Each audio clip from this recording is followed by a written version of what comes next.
Big boss season 8 లో one of the strong contestant గా నిఖిల్ కొనసాగుతున్న సంగతి తెలిసిందే. నిఖిల్ ఈ సీజన్ విన్నర్ అని కూడా తెలిసిందే. ఈ విషయం పక్కన పెడితే వైల్డ్ కార్డ్ కంటెస్టెంట్ గా అడుగుపెట్టిన గౌతమ్ సొంత దొరికినప్పుడల్లా నిఖిల్ ని టార్గెట్ చేస్తూ ఉంటాడు. ఇందులో భాగంగానే బిగ్ బాస్ నిఖిల్ కి అలాగే గౌతమ్ కి వీళ్ళిద్దరికీ కూడా ఒక టాస్క్ పెట్టారు. ఈ టాస్కే రంగు పడిద్ది. ఇద్దరు కూడా ఎవరైతే ఎక్కువ షర్ట్ మీద పెయింటింగ్ ఉంటుందో వాళ్ళలో ఒకరు ఈ టాస్క్ నుండి అవుట్ అయ్యి ఆడియన్స్ ని ఓట్ అపీల్ చేసుకోవచ్చంటూ బిగ్ బాస్ తెలియజేస్తారు. అయితే ఈ టాస్క్ లోని నిఖిల్ ని ఎక్కువగా టార్గెట్ చేశాడు గౌతమ్. అయితే నిఖిల్ టాస్కులు అనగానే చిరుతపులిలా రెచ్చిపోతాడు కదా, ఏ మాత్రం తగ్గకుండా గౌతమ్ కి ఎలా పడితే అలా ఇచ్చేశాడు.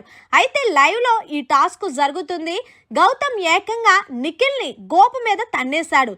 ఇంకేముంది, నిఖిల్ కి ఆ గోప గుయ్యం అనిపించేసిన తర్వాత వెంటనే నువ్వెందుకు ఫిజికల్ అయ్యావు అంటే నేను కావాలని ఫిజికల్ అవ్వలేదంటూ గౌతమ్ అంటున్నాడు. లైవ్ లో వీళ్ళిద్దరు ఫైటింగ్ చూస్తే గౌతమ్ ఖచ్చితంగా నిఖిల్ ని ఫిజికల్ అయ్యి కావాలని కొట్టాడని క్లియర్ గా కనిపిస్తుంది. మరి ఇది ఎపిసోడ్ లో చూపిస్తారో లేదో తెలీదు.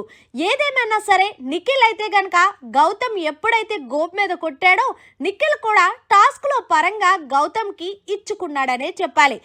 నిఖిల్ అయితే గనక గౌతమ్ ని తన్ని సారీ భయ్యా చూసుకోలేదు, ఏమనుకోకు, ఇది కూడా టాస్క్ లో భాగమే కదా, కావాలని అయితే నిన్ను టార్గెట్ చేయలేదు కదా అంటూ గౌతమ్ కి ఇచ్చి పడేశాడు నిఖిల్. మొత్తానికి గౌతమ్ వర్సెస్ నిఖిల్ అన్నట్టు ఈ టాస్క్ లో కొనసాగింది. ఏదేమైనా సరే నిఖిల్ తో ఏ టాస్క్ అయినా ఆడాలంటే కష్టం కదా. ఇంకేముంది, ఈ టాస్క్ లో నిఖిలే విజయం సాధించాడు. మరి మీరేమంటారనేది కమెంట్ సెక్షన్ లో తెలియచేయండి.